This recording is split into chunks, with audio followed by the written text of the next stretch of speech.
Live from Monterey on California's beautiful Central Coast, this is the Ringside Boxing Show. I'm Dennis Taylor, welcoming you to join me and my expert analysts, Travis Hartman, Rizwaan Zahid, and John J. Raspanti, today and every week for the hottest, sweatiest show on the West Coast. And now, from Studio 1A, it's the Ringside Boxing Show. Welcome to the Ringside Boxing Show on the Grueling Truth Sports Network. I'm Dennis Taylor, and we have got some really outstanding stuff dead ahead for you. In a few minutes, we're going to be talking to the voice of Showtime Championship Boxing. Al Bernstein is a living legend in the sweet science and an International Boxing Hall of Famer. He's one of the true oracles of the sport, and he's going to be joining us to chat about a wide variety of subjects very, very shortly, so stick around for that. Our British correspondent, Paul McLaughlin, also is with us this week with another report on the red-hot UK boxing scene. And we've also got lots to talk about with our expert analysts. Travis Hartman is a professional boxer, boxing trainer, and boxing promoter from Osborne, Missouri. He's now living and training in Orlando, Florida. Rizwaan Zahid is a boxing journalist from Toronto. And John J. Raspanti is chief lead writer for MaxBoxing.com and DogHouseBoxing.com. And John and I are co-authors of Intimate Warfare, the true story of the Arturo Gatti and Mickey Ward boxing trilogy, which you can find today on Amazon. Okay, guys, people here in the U.S., most of them didn't get to see the biggest fight in the world on Saturday unless they got creative and found an internet stream. But Oleksandr Usyk won the WBSS cruiserweight tournament in Moscow, put on a virtuoso performance against Murat Gassiev. One of the judges gave Usyk all 12 rounds, and the other two scored it 10-2 in rounds for Usyk. Rizwaan, you watched it live. People were expecting a close fight. They were predicting a fight of the year. You saw it. What did you see? I saw what people expected to be a 50-50 fight turn into just a perfect example of class and masterful boxing. He's obviously not as refined, but he's almost like a cruiserweight Lomachenko, where it's beautiful. Whoa. It's amazing to watch a guy who's 200 pounds move so seamlessly. And John kind of mentioned this as well earlier. He was talking about how it didn't look like Gassiev had a plan B. But I don't think he didn't necessarily not have a plan B. I just think it made it look like he didn't have a plan B and C, because everything he did, there's nothing he could have done right, because Usyk had an answer for everything. And Usyk, I don't know if you saw it, but he had almost Lomachenko and Andre Ward master of spacing. He understood real estate and location in the ring, where Gassiev was missing everything, and Usyk, he's right there, he's right in front of him, and he's not running, he's right there to be hit, but it's easier said than done. And the fight was 50-50 on paper, and I heard one of the British commentators pointing out a pretty good example. I was trying to think what is this comparable to. A couple come to mind. Hopkins and Pavlik come to mind. One is a more experienced guy, one's a big, powerful puncher. Probably the most relevant one, though, is Joe Calzaghe and Jeff Lacey, where, obviously a lot of people, especially on this side of the world, thought Jeff Lacey would comfortably beat Calzaghe. And, a lot of people said that about Calzaghe, and they said the same thing about Usyk, that he doesn't have power and it's just pity-pat punches. Well, both those guys, Calzaghe and Usyk, have knocked out plenty of guys. And I'm sure if you ask Gassiev, he felt those punches. I mean, you're not going to, anytime a guy's landing that many and he's right in front of you, they're going to take its toll. And after a certain point, it looked like Gassiev just felt defeated. And, he's really young, so he could definitely come back from this. But, Pavlik was never the same after Hopkins beat him the way he did, because it wasn't a flash knockout. It was he took him to school. And what made this more amazing than anything else for Usyk, he's been on the road a lot in his career, more than I think I've ever seen any gold medalist be. At the beginning of the tournament, he went to Marco Huck's backyard, and yes, he was overwhelming favorite, so he stopped Huck. Then he fought Bradis, and he fought Bradis in Latvia, in his hometown, and he beat him on the road by decision, very close fight. And then this is the biggest of all, because forget just going on the road. Then you got to think about all the political implications, because he's not just from Ukraine, but he's from Crimea, and obviously there's serious political turmoil going on between Russia, Ukraine, and Crimea, and he's going into Russia to fight I wouldn't say an overwhelming favorite, but a guy who's pretty dead even on paper in front of 50,000 Russians. I mean, the amount of pressure and poise that takes to just be willing to do that is more than I can say about 99% of fighters. Because I can't think of one fighter who's done that. A guy, in a tournament like this, who, he might be the favorite, but he's willing to go on the road, and he's done it, and he's looked better each time out.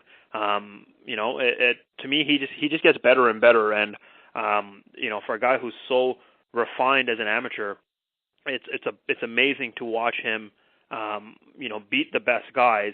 But the way he did it yesterday was something else. I mean, Bradis was a close fight. This was not. I expected this to be a relatively close fight. I expected Gassiev still have his moments. Gassiev, I can think of one right hand that Gassiev landed, and that was pretty much it. And that shows the class that Usyk has. That's the only word I can really think to describe it. It's class. It's a certain amount of boxing IQ. If people don't understand what boxing is, or they think the power guy is always going to win, you just show them a fight like this, and you just see that Gassiev was only able to throw, I think, like 300 punches, and this is a guy who just comes forward and he was never in a position to throw. And as far as this is what Harold Letterman always talks about, ring generalship. I think we saw 12 rounds full of ring generalship from Usyk last night. John, you also saw the fight as it happened, and you wrote about it today on maxboxing.com. And you also seemed pretty dazzled afterwards by the way Usyk handled Gassiev, who was 26-0 with 19 knockouts, and he trained by Abel Sanchez, who we all respect as one of the best cornermen in the business. You wrote that Muhammad Ali would have been proud of Usyk. Is Usyk that special? Does he remind you at all of Ali, or did Gassiev disappoint you at all? No, I didn't mean to overinflate it like that. I was just using the trophy and everything as the symbolism of him winning the Muhammad Ali inaugural trophy, and that Ali would have smiled, I think, mostly because there was things he did in the ring, not like Ali. Nobody really did anything like Ali as a heavyweight, but the way he used his athleticism, the way he moved. I mean, I love that. I mean, I have to admit that I'm kind of a nerd when it comes to boxing in some ways. I like it when a guy uses angles. I like it when a guy goes side to side. A lot of guys like the He-Man tough contest. They're okay. They can be exciting. But I like a guy who's in there and he's thinking and he's got a plan. And Usyk had a real plan in there, and he was primed. I mean, he brought his A game to Russia. And he delivered. And, yes, I was dazzled. And if you watched it, Dennis, at some point, he would be there, but then he'd make a little subtle movement, a little side-to-side movement. So Gassiev could never get his timing right. That was the thing that I thought was so fascinating, was that he kept him off balance throughout the fight. And I think maybe what happened was, because I picked Usyk to win, but I thought it would be closer. But I think what happened was we were thinking about the last fight where Usyk barely won, and Gassiev scored a brutal knockout in the 12th round. And we forget what Travis mentions all the time, which is styles. And Gassiev comes after you, but not. He actually, Bradis actually shows a little bit more when he was coming in, and he had some success against Usyk. Unless I was thinking that Usyk was even better against Gassiev, which I tend to believe. So it was just one of those. There was a lot of intangibles going in, but you bring your best game to the most important fight of your career. That says a lot about you. And I've seen probably 6 or 7 of Usyk's fights, and he's impressed me every time. But yesterday, yes, I think he really showed what he is made of. Gassiev, he's only 24 years old, Dennis. He can come back from this. If anything, he learned a lot. He fought a guy that fought the perfect fight, in a sense. He didn't, whether he had a plan B or not, like I said, I don't think he has the versatility. I don't know who could have dealt with what Usyk was doing. I don't think anybody, obviously, in the cruiserweights could have, because he just was too primed. Right when Gassiev did hit him with some beautiful body shots, but it made no difference. I mean, Usyk was just there to win, to prove that he was the best, and to show that, he was dominant. He did all those things. He wants to go heavyweight, which is pretty cool. But, I was dazzled. Lomachenko was there to watch, like Riz said, somewhat of a bigger version of himself, not obviously with the same class, but still similar with the space, like Riz said. I mean, that's an art form in itself, that a guy can do that can have a guy in front of him and keep using that space and pop. He kept using that jab, bam, bam, bam, bam, and then he'd hit him with an uppercut. I mean, I'm sure Gassiev was just sitting in his corner going, geez, you know, I knew this guy was good, but I didn't think that I would get hit so many times. I counted in one round, he got hit with 9 punches before he even threw one back, Dennis. So it was in succession. It was like that. So it was a dazzling performance. It was a great performance. I wasn't that surprised by Usyk's performance, but I was surprised that the fight wasn't a little bit more competitive. But, you know, they say the cream rises to the top, and Usyk did it yesterday.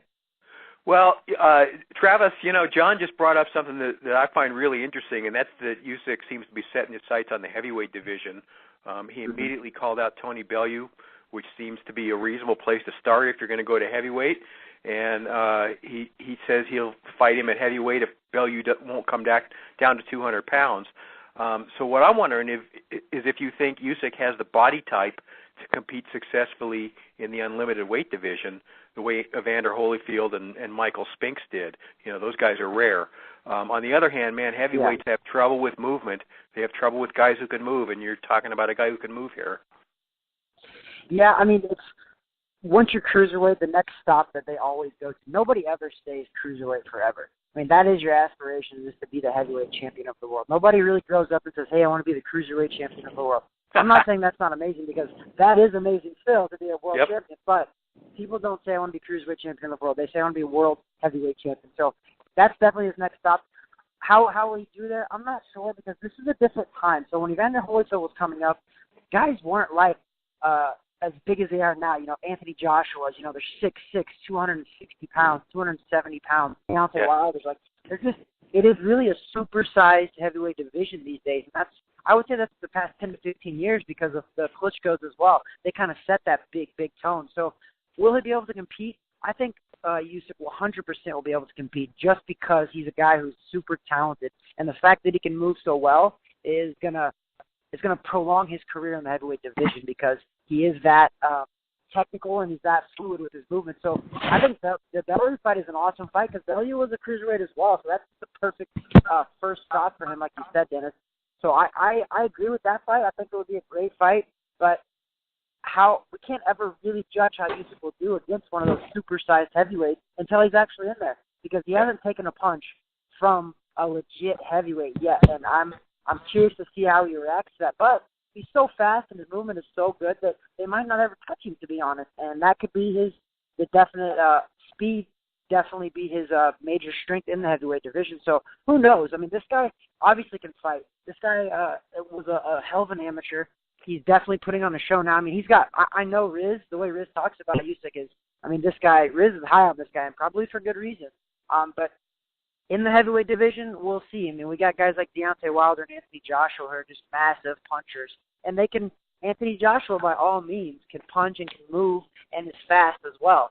So it's a big-time division right now, and Usyk definitely is a smart man to go up to the heavyweight division, because now he is going to make some huge money. If he can win a couple heavyweight fights, he will get a shot at a Deontay Wilder or an Anthony Joshua or somebody of that magnitude. So again, guys, the heavyweight division, man, I remember when we first started doing this show about 9 years ago, and the heavyweight division was laughable at best, and that's the truth.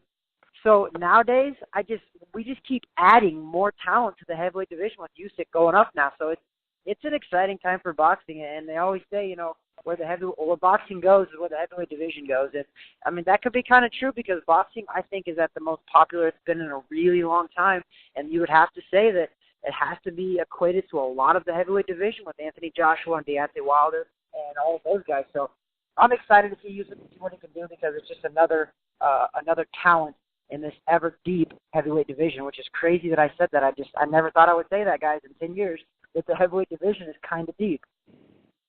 Riz, if you got follow-up on Usyk, feel free. The other headline fight on HBO last night was Jaime Munguia, 12-round domination of Liam Smith, who's a real hard-scrabble British guy, 26-1-1, 14 knockouts. Munguia is just 21 years old. He's 30-0, 25 knockouts, virtually unknown to boxing fans until May when he TKO'd Saddam Ali in a big upset. Now he's being mentioned with some of the best fighters at super middleweight or super welterweight and middleweight, including Canelo and Golovkin and Jarrett Hurd and the Charlos. What about this kid? Is he this special, Riz? I'll touch on Usyk first. Sure. I just think it's amazing. And if you think about it, I'm pretty sure he's being promoted by the Klitschko brothers. So I wouldn't be surprised if they're guiding him or if they're suggesting he goes up to the heavyweight ranks, because they probably see, at this point, at this point in their career, they, both of them are retired, and both of them might look at the division and say, okay, we know it's there for the taking. We just can't do it anymore. And it would be quite amazing after, 10 to 15 years of Ukrainian heavyweight dominance, we might see a Ukrainian heavyweight champ again anytime soon. I think it's too early to tell, though. I think he can outbox the best of them in that division, but I think we'll find out just how Lomachenko did that. The bigger guys can punch a lot harder and can change things around a lot more. So I want to see how he does against Bellew, and it's a good fight for him. He'll get some money out of it and get introduced to the heavyweight division. But I think we might see him in some big fights soon enough. Jaime Munguia, I don't know what to make of this performance, to be honest. It was hard to lift up to the lofty performance that he had against Saddam Ali. It was hard to do that because he just blew Ali out of the water. But I'll say this: he dealt with a lot of adversity last night. He was in against a guy who's proven, who was hurting him at times, and was able to take his shots. And he turned the fight around. And I don't know how he managed to do that. Actually, he started going the body a little more, but I think more than anything else, I think he just had this certain will about himself. Kind of like Jim Lampley said, he's definitely a 21-year-old. He has the bravado of a 21-year-old. He fights like it, and he believes in his power. Even if he doesn't believe his power is going to knock the other guy out, he knows his power can control a fight. And it's usually some of these powerful guys they can't. They can't punch like that for 12 rounds. Munguia seems like he can. And, at the age of 21, he's still developing a lot. And, there's a couple other young guys in boxing right now, guys like David Benavidez. But if I'm going to compare David Benavidez and Munguia, I'm going to say Munguia is a lot farther along because, no, he wasn't able to knock out Liam Smith. But, Canelo knocked out Liam Smith, but that was a couple years ago. And Canelo's been around for a really long time. So I think at this point, at the age of 21, I think he's more ahead than Canelo was at his age. But he may not necessarily have the same skill set. So I think in some ways he's going to end up being one of those guys whose career might be short, right? As far as guys at the top, he might be only in at the top for 5 or 6 years, but all his fights are going to be damn entertaining. You can bet yourself that. And I think looking at his age and how he fights, he reminds me in some ways of Fernando Vargas, just in the sense where he believes in his power. He has a certain sense of bravado about him, and he's already at the top. And let's see if he's going to be more like Vargas in the sense that Vargas had his flaws, but what he did well, he did really well. But he wasn't able to ever overcome those flaws. We obviously saw a lot of holes in Munguia last night, but nothing that a 21-year-old can't correct. It's just a matter of will he correct them. So I wouldn't put him in with like the Charlos or the Hurds just yet, because if there's one thing that Munguia has as an advantage is size, and he's still growing. I don't know how much longer I don't know how much longer he'll be at this division, because when they were going to match him up against the Golovkin, the Vegas Athletic Commission said no, he's too small, and now it's crazy to think about that now, because he's already put on probably 20 pounds since then. I mean, he's a big kid and he's still growing, so I don't want to see him against the Hurds and Charlos just yet. I'm sure he wants to take that fight, but I think he's still growing to his frames, and I think he's going to naturally be bigger, although he is already a big guy. And I just want to see him refine his skill a little more. But I think yesterday, I mean, you know what? He already beat Saddam Ali and Liam Smith. Those are pretty, two big names at the 154-pound division for a guy who no one really heard of 6 months ago. Yeah, so I think another couple fights like this against reputable names, and guys who've been in there with world champs and former world champs, I think that's exactly what he needs right now. Because again, he's 21. Clearly, he has, he's already in that upper echelon. He's not at the top just yet, and I don't think it will be that far for him to get there. But I think another 1 or 2 fights, and then we'll see him against the really top names in that division. John, Riz just made a really remarkable comparison, Fernando Vargas and Munguia. And the same thing happened to Vargas. I mean, he got a world title really, really young. And the thing what that does is that makes you a target. Everybody wants what you've got. So they're all going to be coming at him now, wanting a piece of his fight. Is this guy the truth? Is he ready for what's going to come at him now? I don't think. I hope they don't rush him. You know, he's got a lot of power. I don't know how many guys are going to want to really go after him too much, because I think that's what turned the fight around. I had him losing the first 2 out of the first 3 rounds last night to Liam Smith, who was cracking him with some right hands over and over. And I think what happened was Liam Smith started tasting some of that power more consistently, and it made him kind of stay home a little bit on throwing more punches. And he's got that great equalizer. He's got the power and he's got the attitude and all that. But there are quite a bit of holes in his game. His defense is very leaky, and he got hit. He did make a little adjustment, which showed me a lot. You know, he was getting hit with the right hand a number of times, and he made a little adjustment, didn't get hit as much with it. So that's good. But I think his main focus is to entertain the fans, which also, of course, is good. But I think he really needs to tighten his defense before he faces those guys. Not that it's going to be that much tighter, I don't think. He's an all-offense fighter, and I think he believes his offense is his defense. You know, he's going to hurt somebody with his punches, and he does. So for a 21-year-old kid, right, he did well. He's got some skills, but I don't want to – if I'm his team, I don't rush him in there against the big names just yet. I have a couple of more fights on some guys who are ranked lower in the top 10. And then we'll see where things are, because if this is a year or two from now, remember, then he's only 22 or 23, so there isn't this gigantic rush with the kid. I need to see more, though, Dennis, because I think if he fights somebody who can exploit his flaws, he could crumble like a Fernando Vargas did when he fought Trinidad. You know, there could be some things that would happen like that, but he's exciting as hell, and I agree with Riz. The way he fights now, he's not going to have a long career, because even that fight last night, that after a few rounds, he started dominating. It was still an exciting fight because he got hit with a lot of punches still, and Smith would rally every now and then here would come Munguia. So if he's in a lot of those kind of fights, I think that was his 30th fight last night. He's got 25 knockouts. By the time he gets to 40, he might start wearing out. His body might start wearing out a little bit. So he's a fun fighter to watch, and he's looking at some big fights in the future. But if I was his team, I'd slow it down a little bit, bring him back to the gym.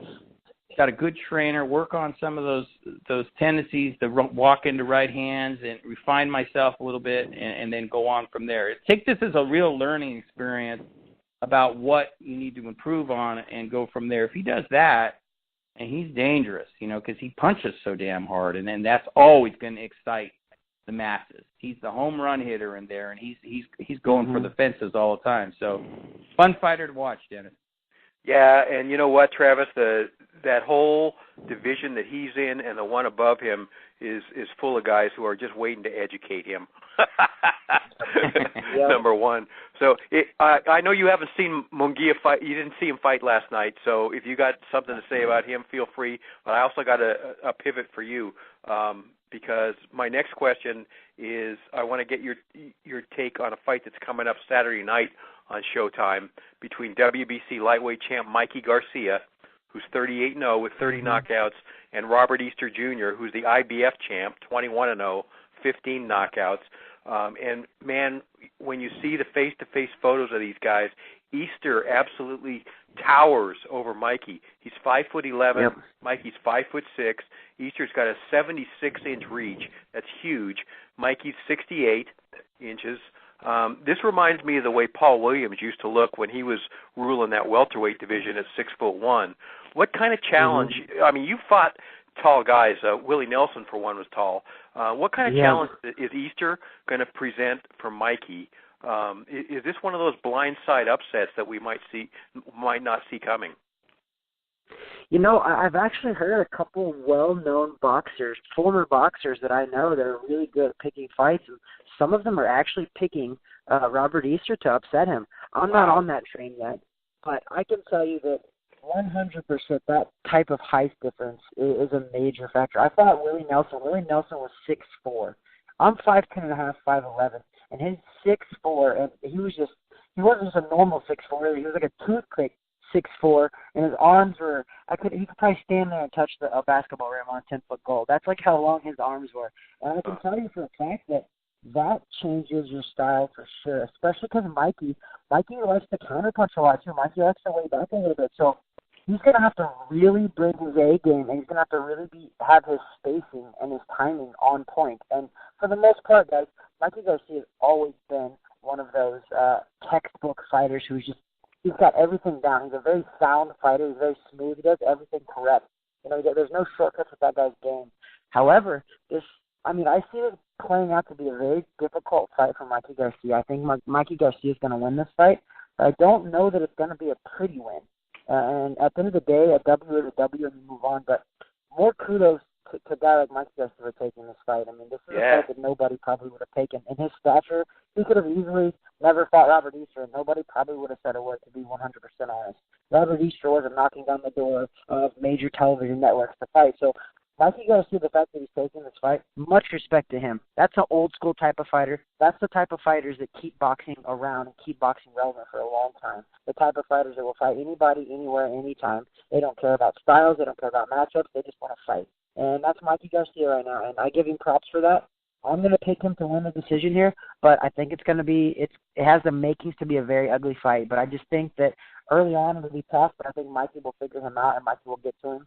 And it'll be game over once Mikey figures him out, because Mikey he's a very textbook savvy type of fighter, and he's smart in that ring. His ring IQ is out of this world. So that's why I'm picking Mikey Garcia ultimately, but there's a lot of guys that are picking it upset, Dennis, so you never know, man. That's boxing. That's why I watch it. We don't fight it on paper. We fight it in the ring, so anything can happen. Yeah, and what cojones for Robert Easter Jr., Travis? Taking this fight. He could have fought anybody, but he took, arguably the first or second most skilled person in the world, Mikey Garcia, for this fight. He's a young guy. He didn't have to do this. Absolutely. Yeah. Absolutely. Yeah. So, okay, Riz, let's jump to the World Boxing Super Series brackets that were announced last week at Super Flyweight and Bantamweight. Both these tournaments look like they're going to be spectacular right from the opening round, don't they? Regis Prograis, his quarterfinal opponent's Terry Flanagan. That's his first-round foe. Yeah, the tournament's stacked. It's unreal, and it seems like these tournaments they're getting better. I don't know why there was such a gap in between the first super middleweight tournament and the cruiserweight one that happened and the super middleweight one most recently, but it seems like now they understand that this is a format that can do really well, and fighters are buying in too, because I'm sure there are some fighters who are sick of the political side of it and just want big fights, and Prograis is one of them. So getting involved in this, and obviously for fighters the money has to be there, and I think clearly the money is there for some of these guys to sign up, especially for the most recent cruiserweight tournament. There was 4 undefeated guys or so, a bunch of guys with knockout power, so guys who already have been making some money, and now there's an outlet for that, and I think fighters understand that by winning this. Look, Usyk won last night, and from this he's going to end up probably going up to the heavyweight division, and he'll have some a certain amount of fame and backing already behind him. So they can leverage it into more money. So I think it's a win-win for everyone. It's a win-win for the fighters, a win-win for fans. It's a win-win for for TV audiences. It's what boxing has needed for a really, really long time. Because we looked at the way the network and TV networks were set up, we thought, okay, that might help, and to a certain extent it has. But still, we weren't always seeing the fights that we should be seeing. And Prograis, he's got his work cut out against Flanagan. That's a rough first fight to start with. But you know what? It's not going to get any easier, and that's the way this tournament is set up. We saw that in the original Super Six when Andre Ward beat Mikhail Kessler, and at the time we knew Andre Ward was good, and now we're discussing him, and when he's going to go to the Hall of Fame. And that's what these tournaments can do. They can really showcase some guys in a whole new light. And we saw Inoue a couple times, so we know he's good. and now we're going to be able to see how good. And not that he was fighting B-level opponents before, but now he's fighting the A+ opponents, and that's what makes it remarkable that there's some. I don't know how. It must have been incredibly difficult to get all promoters on board, and they were able to unify the titles last night too. I mean, that's just there's a lot of loopholes to get through. So I have no idea how the promoter they're managing to do it, but they're doing a tremendous job. And I think apparently they're going to do. They have one more division they're going to announce. They haven't said which one yet. I would love it if it's a light heavyweight division, because the way that division is, since Andre Ward retired, I feel like it's open, and it kind of needs a tournament like this that can really unify and put it together. But clearly this tournament has done wonders, and I think we're going to see a lot more of them, because I think they now understand the formula they have to do. They didn't really run into any logistics issues this time for any of these tournaments. They ran into a bit in the original Super 6, but still not that much. But now I think they know what they have to do. They understand how the timing works. They didn't have an injury replacement this time. So I mean, this tournament was done in a year pretty much, right? They announced Usyk fought 3 times in 10 months. So and that's how it should be. I think the problem with the first tournament is stretched on a little too long, and if you're doing it like this, I mean, we're going to see more and more of these tournaments, I think, in the future. And I think what it does also, it's not just about the fights that are happening in America. I think that's huge, or the fights that are happening in England. Yeah. This really unifies the entire world for boxing. In this tournament alone, we saw Usyk in Latvia. I don't remember the last time there was a big fight in Latvia, and the biggest fight in Russia. And very rarely do we see a big fight for a guy going on the road in Russia. It doesn't happen very often. So I think it's going to help boxing overall as a sport internationally, because now there's going to be big fights held in venues that previously didn't have major title fights. So this can only do good for boxing. John, what's unbelievable to me about this is, I mean, when you look at the bantamweight bracket, for example, the monster, Naoya Inoue, the guy who is considered the earthquake in that division, had to settle for the number 2 seed. The number 1 seed is the WBA bantamweight champion, Ryan Burnett, and he got to pick his opponent as the number 1 seed, and he chose to fight 4-division world champion Nonito Donaire, future Hall of Famer, as his first opponent. That man, my God, that's exciting. And then you've got the WBO champ Solani Tete in the same bracket. Man, how exciting is this? It's great, and I wish, I hope this is like a domino effect, because I love these tournaments, because this is what boxing is supposed to be about. These are the best fighting the best, and it's a tournament to win the tournament. The only thing I don't like is that a lot of these things, these tournaments, and we saw it with Usyk, because Usyk and Gassiev, because there wasn't a lot of coverage. That's the only thing I don't like in America. If you're a boxing fan, but I even made fun of it a little bit in my article about the 2 guys that some people in boxing, the hardcore boxing fans, all know them, but the other people that are maybe a little bit of fans don't even know who these guys are, and that's very sad. People know who Donaire is, but Ryan Burnett, I love how they get to pick who they're going to fight too, because if I'm Nonito Donaire, who's about the nicest guy in the world, because he takes Ryan Burnett out to dinner after he picks him, it gives me a little bit of more motivation that this guy picked me. He wants to fight me. Okay, that's fine. But I just love this, and the fact that they call it the World Boxing Super Series Tournament is very appropriate, because that's what it is. And Riz said it. It's an international boxing tournament. And they have fights all over the world, which is great. I love that. I think that's fantastic. Boxing doesn't really need any help, though, there. The fans in the UK and on the other side over there, the other side of the pond and all that, they are fantastic boxing fans. I think in America, we don't hit that level. And that I hate to say that, but we're trying. But they are so passionate over there, and they sell out arenas. I think I heard them say last night that in Moscow they had 24,000 people at the Usyk Gassiev finals, and that's great. That's the way it's supposed to be. So these tournaments have me totally excited. I mean, the bantamweight, the super lightweight division, you got Josh Taylor against Ryan Martin, you got Prograis against Terry Flanagan. I mean, these are just great fights. Mm-hmm. So again, it's all win-win for guys like us who love boxing. I just hope that however they present it, it crosses over more where other people can get fired up about this. I wish one of the cable networks would step up and try to figure out how to show the fight instead of where it's happening right now. It doesn't appear like at least at this point it's going to happen. But this is when boxing is at its best, when you have, as I said when I started, the best fighting the best. And I just hope that it just keeps going like this, where every 6 months we're talking about another one of these tournaments. I love it. Okay, so Travis Hartman's our professional boxer. He's been a fighter for 10 years. He's fought future Hall of Famers and a lot of future world champions in his career. So just as a professional fighter, we know that he's got a screw loose, and also he killed some more brain cells last night at going to a bachelor party. So I want to he's completely qualified to talk about this next subject. Travis, I want to ask you to weigh in on the news that Manny Pacquiao ignored a heart ailment to fight Lucas Matthysse. He apparently experienced some breathing difficulties multiple times during training camp, and they ran some tests, and they found a congenital heart condition, and he went through with the fight anyway. Man, it's hard for a non-fighter to understand why he would take that risk, but you're a fighter, so you might understand a little better. Why was it worth it for Pacquiao to go through with that fight, considering he's also a husband and a father?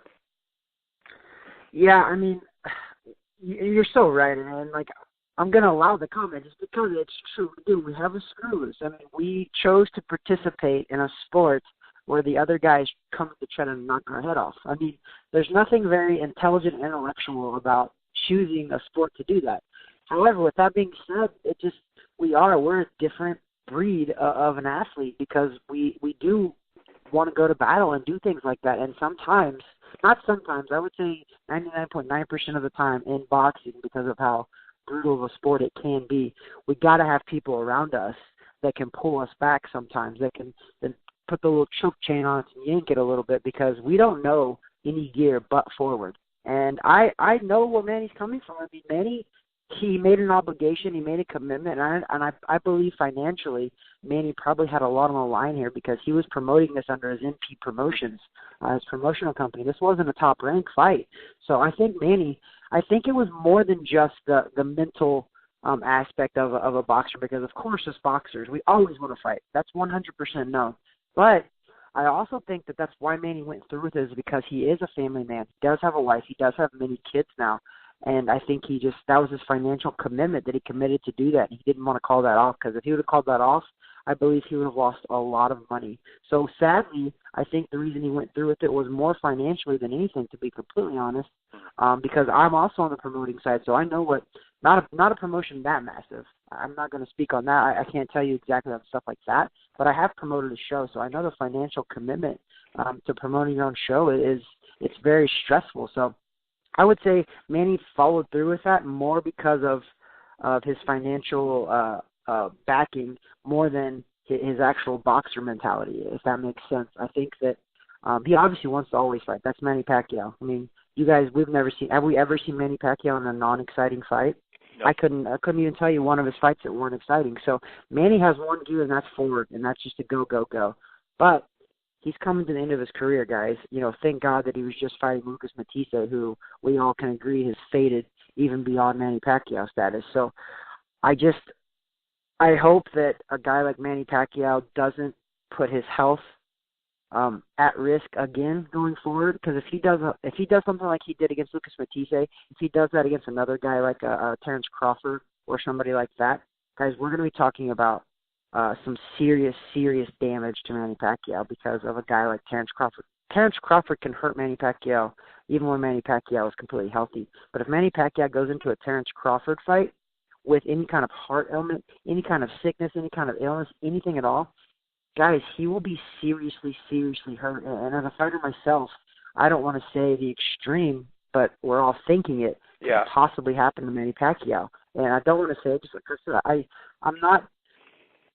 I'm not officially retired, but I'm retired. So I don't want to talk bad about another fighter because I ever step in that ring. I don't want that karma, but I care about Manny Pacquiao. I know you guys do, and I know there's a lot of fans that actually love Manny Pacquiao, and I don't want to see him put his health at risk. And now I'm older. I'm 35. I just turned 35. I've been pro for 14 years. And now I can't intellectually look at a situation and be like, is that going to be the best bet for me health-wise going down the road? And if it isn't, then it's not worth it. And honestly, guys, Manny Pacquiao, he's not making $10 to $20 million like he used to. So to me, I don't think it is worth it for him anymore. So I hope Manny Pacquiao gets it together and the people around him can pull him back. But this is a story, guys, that we've seen it happen in boxing how many times? I mean, Muhammad Ali, the greats, we've seen it happen to where towards the end of their career they just end up getting pummeled and getting their brain damaged a lot more than it should have originally. So it's sad, but what are we going to do, guys? We literally get to watch this from the sideline unravel, and we all know how it's going to go. That's really sad to me. Yeah, imagine the impact on the sport of boxing if Manny Pacquiao was maimed or killed in the ring. You know, imagine the impact that would have. Unbelievable. Just fantastic stuff today from our expert analysts, Travis Hartman, Rizwaan Zahid, John J. Raspanti. There's your education for the week, boxing fans. These guys are our expert analysts, and you always hear the truth from them. Thank you, guys, and we will talk to you next week. John's going to be hanging around for a few minutes to help us interview the great Al Bernstein. Thanks, guys. Take care. Take care. All right. Hey, also a great big shout-out from the Ringside Boxing Show to our local fighter, undefeated featherweight, Ruben Villa IV, who was given his own day over the past weekend by the city of Salinas, California. That's really an amazing accomplishment for a great kid and an outstanding young fighter. Congratulations, RV4, well-deserved. This has been a really troubled community, really troubled city over the years. Actually, for a while, I don't know whether it still is, but it was number one in California per capita for murder. There's a lot of gang violence here, and Ruben Villa IV is a true role model for the young people who are watching him right now.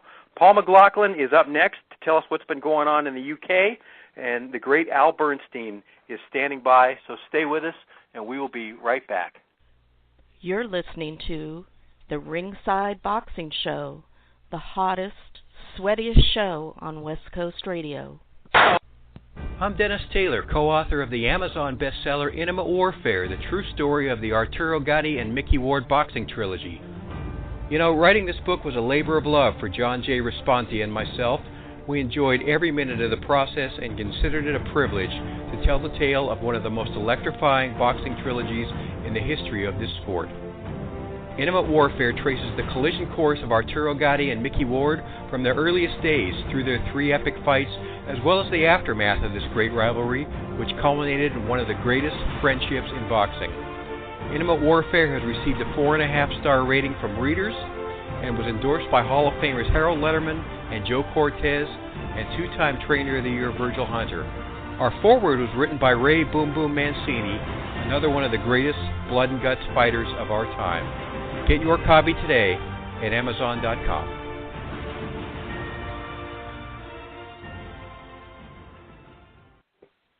This is Relentless Famer Brewster, former WBO heavyweight champion of the world. And I just want to let you know I'm a big fan of the Ringside Boxing Show. Hi guys, it's Paul McLaughlin with your weekly roundup of everything going on in the UK boxing scene at the moment. First off, we start with Tony Bellew, who has a 3-man shortlist of Tyson Fury, Andre Ward and Adonis Stevenson to consider if he continues his boxing career. That's the words of his promoter Eddie Hearn. The Merseysider has yet to confirm whether he will fight again after his rematch victory over David Haye in May, but he continues to be linked with a number of possible opponents, including British heavyweight rival Fury, who resumes his comeback against Francesco Pianetta next month.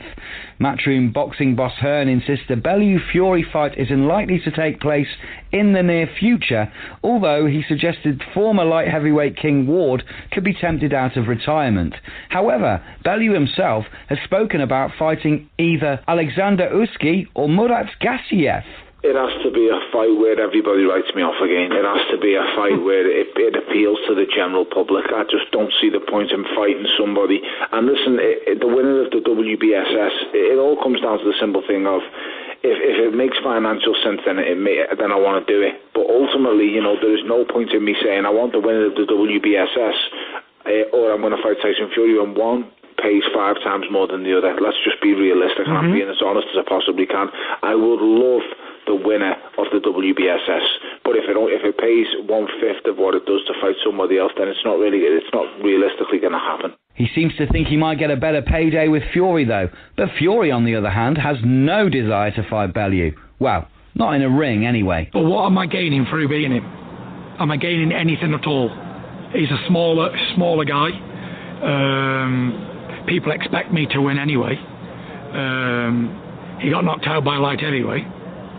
And all of a sudden, because he's beat a man who couldn't fight back with 2 broken legs, wooden legs underneath him, he thinks he's the world's greatest. But listen, prove yourself. Let him fight people. Listen, I am not going to fight Tony Bellew. Why do I want to fight Tony Bellew? He has nothing that I want at all. But what I am going to do to Tony Bellew is punch him in the mouth when I see him. And let's see if he can be cheeky to me face. I want to slap him in the teeth and he starts crying. Then I say, come on, big man, you think you can fight, don't you? Get it on. Meet me up any time, any place, anywhere, and me and you'll have a straightener. If you're serious, or if it's just for a payday, I'll let you off. But if you're serious about fighting me, I'll fight you out here for free. Boom. Classic stuff from Fury there again.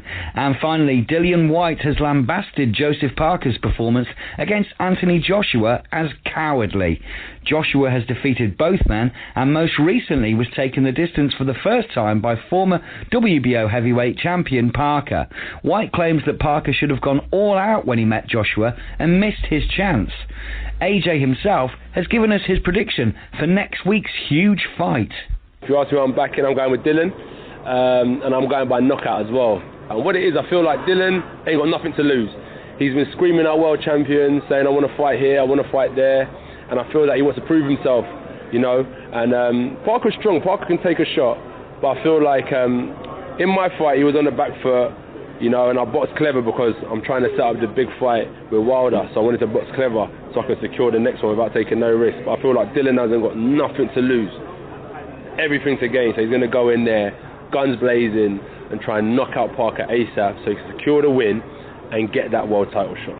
Right, that's your lot from me, guys. I'll be back next week. In the meantime, gloves up and protect yourselves at all times. Back to the studio.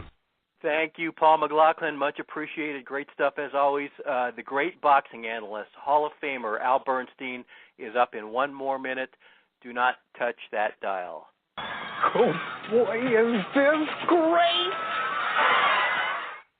Hi, I'm Dennis Taylor, host of the Ringside Boxing Show, where since 2008 we have been continuously sponsored by Garcia Boxing, the first family of the sweet science on California's beautiful Central Coast. Trainers Max and Sam Garcia and ring strategist Dean Familton are regarded among the most knowledgeable in the game.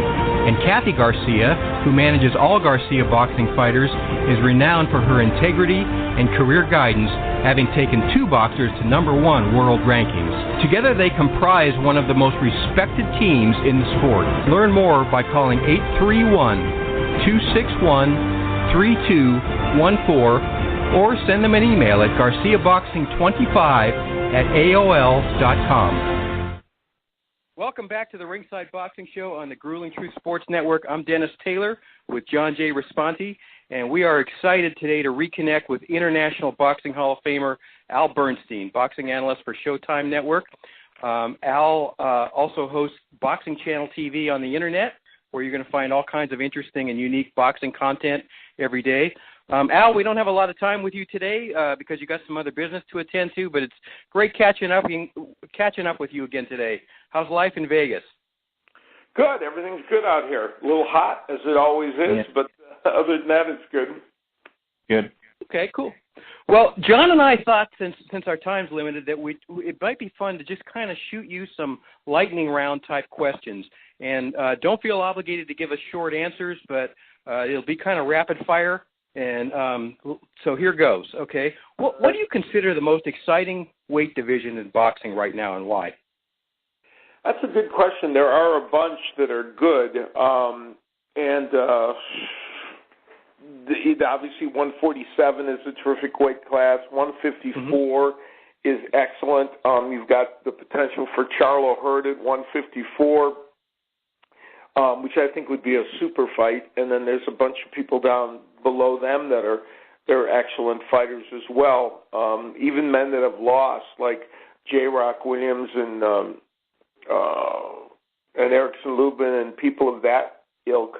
And Tony Harrison is down there, and Munguia, the great Mexican fighter, is terrific. So I'd put 154 high up on the list. That might be one I would pick, but there are a bunch of others as well. How much of a player is Manny Pacquiao at 147 or 140 at this point in his career? Well, he's obviously, he performed well in his last fight. Part of that was obviously Lucas Matthysse performing poorly. Manny Pacquiao still can beat top people in either of those weight classes. He probably can get down to 140 still, if he can. And I think he can still beat top people in those divisions. I think it would be surprising if he would beat the upper echelon welterweights at this point. Although he's only a fight or so removed from doing that. But still, I think he can be a player in both those divisions still for another fight or couple of fights if he can duplicate the performance he had last time out. Okay, we got Canelo Golovkin 2 coming up on September 15th. Who wins the rematch and why? Well, I thought Golovkin won the first fight. Mm-hmm. And I think that even though Canelo in spots looked... First of all, we got an answer to the question, would the power of Golovkin be too much for Canelo? It wasn't in the first fight. Now, he didn't land as many big power punches as he wanted to, but did land some, and Canelo was able to withstand that. Canelo's big issue is that he cannot fight an entire fight for 12 rounds in which he is as busy as he would like to be. That he's gotten through sometimes despite that, but against the upper echelon fighter who can sustain an attack all the way through like Golovkin, Canelo has a hard time winning enough rounds. And because of that, I actually think Canelo almost needs to win almost needs to hurt him or knock him out, which I don't think is going to happen. So I probably lean to Golovkin in the rematch, although Canelo could certainly win the fight. Yeah. Okay, how about Canelo and PED? What's your level of suspicion on that, Al? I don't know. I can't. Obviously, he's going to be rigorously tested heading into that fight. So no matter what we think of past issues, we'll know going into this fight whether he's clean, presumably, and as to what happened before, everybody can be left to make their own conclusion. But the one thing we know is we'll know going into this fight. Yeah. Al, making a pound-for-pound list is really a fun and challenging task right now. Which 2 or 3 guys are at the very top of yours? Well, I think the people that I think of when I think of best pound for pound, and again, I don't really make a list, or it's very hard to do because they're all fighting in different weight classes. But obviously, Bud Crawford and Vasily Lomachenko and Mikey Garcia are guys that you think of when you think of the very top. Errol Spence is trying to make a case for himself. Now, his last opponent wasn't very good, to be perfectly candid, turned out to be. So that didn't, and Errol Spence, it isn't as easy for Errol Spence to get the fights he wants because people are not rushing to fight him. But he's clearly a very good fighter. So those would probably be the people that I think of when I think of that, near the top of that list. Okay, what's your gut feeling on this one? 20 years from now, what do you think historians are likely to be saying about Vasily Lomachenko? Well, of course, that takes speculation on what's going to happen in the next couple of years. I think at the very least, I mean, there's a range of places where things could go because we don't know what's going to happen in the next 2 years. But at the very least, they will say he was a terrific fighter of this era, one of the best. At the very most, they will say that he notched a place in history as one of the very best smaller weight fighters of all time. Yeah. Al, what do you think's going on with Keith Thurman? You think when he returns, when he does, he'll return at the same high level as before, or do you think that he possibly could have lost his passion for the sport? Well, a lot of people speculate that he did lose his passion for the sport, that the injuries have obviously been a problem, but, Keith Thurman has not shown a rush to get back in, and it's been a long time since he's been in the ring. And I think the reason people start to say that is the way he fought toward the end of the time when he was fighting. I think he just started to become more and more passive as a fighter in the ring. And passive is probably too strong a word because he's undefeated and won his matches. But it was a different Keith Thurman. It was good that Keith Thurman became more of a boxer-puncher as opposed to just a puncher as time went on. He was a student. He's a student of the game, and he really wanted very much to be as good as he could be. But somewhere along the line, became almost completely a defensive kind of fighter, and that wasn't how he was. He built his name, and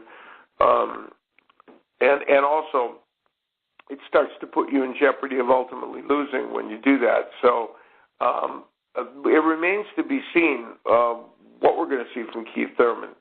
There was a point at which, for me anyway, it seemed obvious that he was going to be. I would be mentioning his name, and you could still do so with those other fighters as best pound for pound. But now there's question marks. Yeah. Which prospect or young contender do you think has the best chance of becoming the sport's next superstar? Oh boy. Yeah. That's a tough one. Is that well among the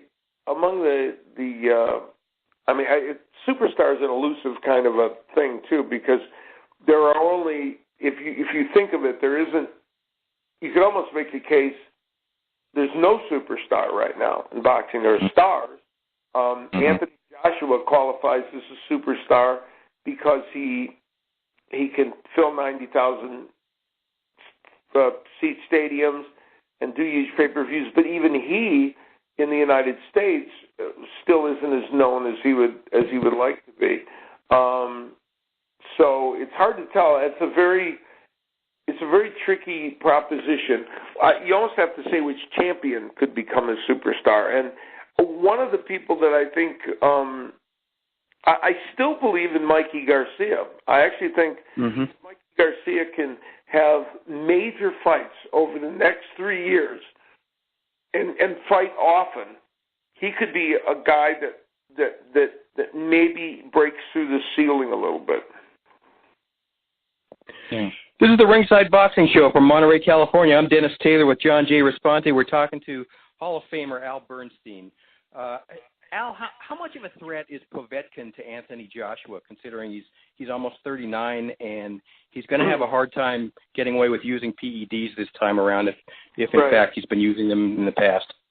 Yeah, I know they're trying to sell the idea that he's a really dangerous opponent. He's not. I mean, he's a competent fighter. There's no question about that. But his performance against Klitschko, I think we saw, that where his level is kind of at. Even Price, before he got knocked out against Povetkin, was having some success. And Price, like Joshua, a big, tall heavyweight.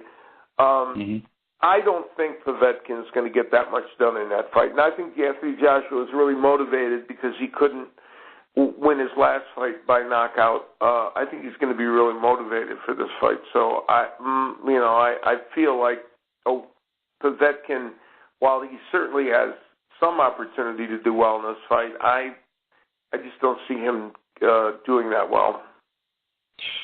Wilder versus Joshua. Who do you like, and where does Tyson Fury fit into this picture?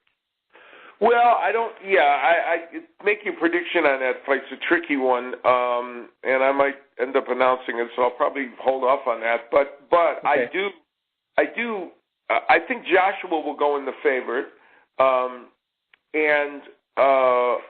but it's a fight that I think could really end up being decided by who can hurt who and who gets to who first, because I think that fight will end in a knockout.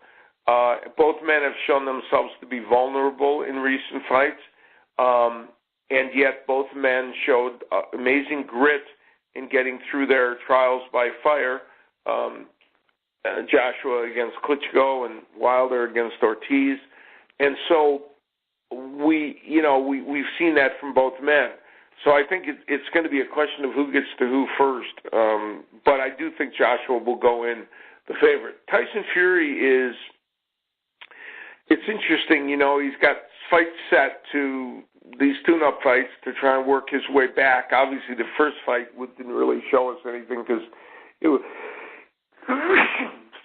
it was against an inferior opponent who moved a lot, and Tyson Fury himself did not look like he was quite ready to participate. I think the jury's still out on whether Tyson Fury can get himself back to the place he was at before. He may well be able to do it, but I think we're going to know in about the next 6 or 7 months. Al, which boxer, past or present, beats Muhammad Ali on Ali's best night? Lennox Lewis. Okay. Yeah, Lennox Lewis beats him because he's tall, he's got a great jab. He doesn't have to do anything special. He doesn't have to do. Ali would have to. Ali would, with his hand speed and all the rest of it, would have that edge. But Lennox Lewis fights tall and has huge height and reach advantage, and I believe that would serve him well against Ali. Al, you've been to fights all over the world. Where do you think the most rabid boxing fans are? What country? In the UK, for sure, and Great Britain and the other Wales and Northern Ireland and the UK is the hotbed of boxing. They are by far the most intense and fans and enjoy the sport more than anywhere.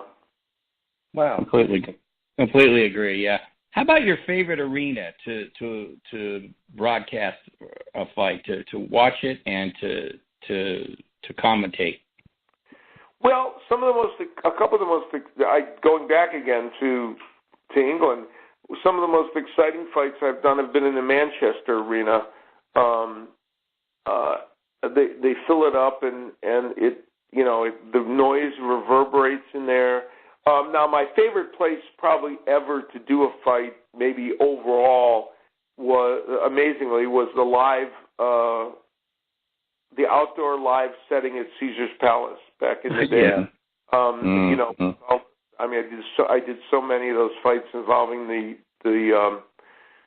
big four of Hagler, Hearns, Leonard, and Duran, and underneath the stars out there in that parking lot, I'll tell you, and with the skylight of Las Vegas in the background, it was pretty special.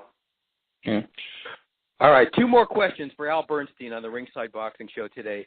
Most memorable Damon Runyon type character you've ever met in boxing? Who was it? Oh boy, there are a lot that that come to mind. I'll name several, and maybe the casual fans listening, or even hardcore fans, might not even know all these people. There was a great PR man who worked for Top Rank Boxing, who had been the PR man for the Brooklyn Dodgers. His name was Irving Rudd, and Irving was just a very smart, little, clever man who was exactly what you thought a boxing PR guy should be. Say if you said Central Casting was gonna name him.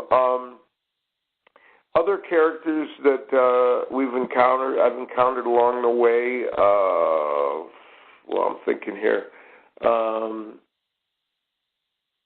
Let's see, who else was very colorful. There's been a lot. I mean, there have been so many that are just. Howie Albert, who was a co-manager with Gil Clancy, was just a fun character kind of guy who was really interesting and always had good stories. I'll tell you somebody who is a more current day. One of the most colorful people that I have met in the sport of boxing is Joe Goosen, who is